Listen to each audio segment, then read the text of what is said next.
America ने मोदी सरकार को एक वार्निंग दी है और कहा है कि एफसीआरए बिल पास नहीं होना चाहिए। इससे अमेरिकी रिश्तों में कड़वाहट आ सकती है। सबसे बड़ी बात है कि पीएम मोदी की तरफ से जो विदेश मंत्रालय है, उन्होंने साथियों एक स्टेटमेंट जारी किया है अमेरिका की आपत्ति पर। भारत ने सीधे सीधे अमेरिका से कह दिया, भाई आपको क्या दिक्कत है, हमारा इंटरनल मैटर है, हम आपके मैटर में टांग अड़ाते हैं। आप ईरान में बमबारी कर रहे हो, निर्दोषों को मार रहे हो, क्या हमने आपके मैटर पे टांग अड़ाया जो आप हमारे मैटर पे टांग अड़ा रहे हो? तो यहाँ पर साथियों रणधीर जायसवाल हैं, उन्होंने साफ साफ, विदेश मंत्रालय ने साफ साफ अमेरिका को दो टूक कह दी कि हमारा इंटरनल मैटर आप टांग मत अड़ाइए। अब साथियों यहाँ पर एफसीआरए बिल जो कि मानसून सत्र में साथियों 12 या 13 तारीख को अगस्त को संसद में ये लाया जाएगा और सरकार इसे लाएगी और निश्चित ही साथियों पास हो जाएगा, क्योंकि सरकार के पास पूर्णतः समर्थन है, उनके तमाम सांसद हैं, तो वहाँ पर उनका पूरा वोट है। लेकिन इसमें मैं आपको बता दूं सबसे ज़्यादा जो दिक्कत है वो किसको हो रही है? अरविंद केजरीवाल, राहुल गांधी और ममता बनर्जी, इन तीनों को साथियों सबसे ज़्यादा दिक्कत है। अब अखिलेश यादव को तो कोई चंदा ही नहीं देता है। जी हाँ साथियों, क्योंकि हर कोई जानता है कि अखिलेश यादव तो डूबती हुई नैया है, तो इसलिए अखिलेश यादव पर ना तो कोई विदेशी चंदा देता है और ना ही अखिलेश यादव पर कोई भरोसा करता है, क्योंकि यादव ही जब उन पर भरोसा नहीं करते, मुसलमान नहीं करते हैं, तो भैया विदेशी क्या उन पर भरोसा करेंगे?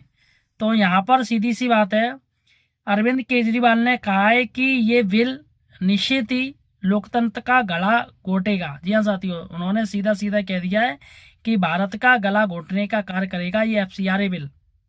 और राहुल गांधी तो भाई साहब इनसे और ऊपर निकल गए, उन्होंने कह दी कि मोदी सरकार तानाशाही कर रही है, हिटलरशाही कर रही है और लोकतंत्र की हत्या कर रही है। एक गला घोट रहा है तो एक हत्या कर रहा है। लेकिन जब खुद की ये सरकार ने किया, इंदिरा गांधी ने किया, तब इन्होंने नहीं कुछ बोला।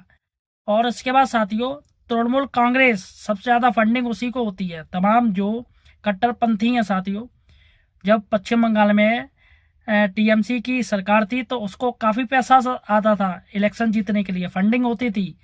तो अब चूंकि टीएमसी भी हार चुकी है, तो ऐसे में ममता बनर्जी तुष्टीकरण की राजनीति का आरोप लगा रही बीजेपी पे।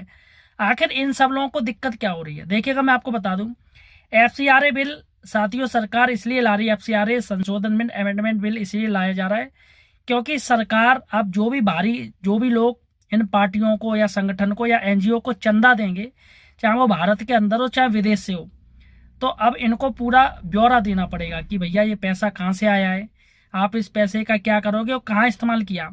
अब जैसे आपने किसी चीज़ के लिए मांगा चंदा कि भैया हमारी संस्था ये काम करती है, गरीबों के लिए मुफ्त भोजन बांटती है या जो भी कुछ करती है, अब ऐसे में विदेश से या कहीं और से चंदा आया, आपने लिया, तो सरकार देखेगी क्या आपने चंदे का इस्तेमाल उसमें किया जिसके लिए आपने लिया है।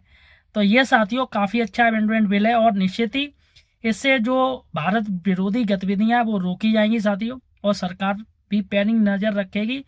और कोई नियम तोड़ेगा तो सीधी सी बात है कि उसका जो रजिस्ट्रेशन है एनजीओ का, उसे रद्द कर दिया जाएगा। हो सकता है कि पार्टियों के ऊपर, जो उनके नेताओं के ऊपर है, उनके ऊपर भी कार्रवाई की जाए। तो फिलहाल साथियों, क्या एफसीआरए बिल बिल्कुल सही है? मुझे कमेंट सेक्शन में बताइए, क्या आप एफसीआरए बिल के पास हैं? और अभी तो बिल पास ही नहीं हुआ है, तब विपक्ष और अमेरिका इतना उल रहा है, और जब ये पास हो जाएगा तो इनका साथियों क्या होगा वो आप सब लोग जानते हो। फिलहाल आपका क्या कहना है मुझे कमेंट सेक्शन में जरूर बताइए।